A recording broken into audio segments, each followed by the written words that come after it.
ассалому алайкум бародарон ва хоҳарони исломии ман. Соле бармеояд ки иди қурбон дар соли 2022 кадом рӯзро дар бар мегирад. хоб иншаллоҳ ки дар ин видео ба шумо бо маълумоти дақиқ ва бо факту далелҳо барои шумо нишон медиҳам. чуноне ки аз сайтҳои иҷтимоӣ ба мо маълум аст, санаи ҳиҷрии иди қурбон 9 июли соли 2022ро дар бар мегирад.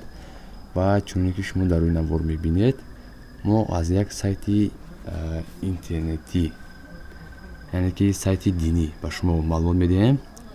хоб дар ин ҷо мо дар саҳифаи аввал ҳастем. чунин барномаро низ ба шумо тавсия медиҳам.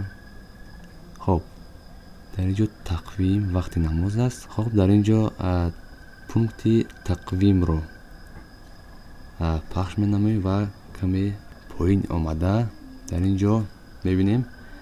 хоб иди асҳо, яъне ки иди қурбон 9 июли соли 2022 дар бар мегирад. ин аст маълумоти дақиқ. таҳсияту хунобод бошед. То видеои навбатӣ. хайр.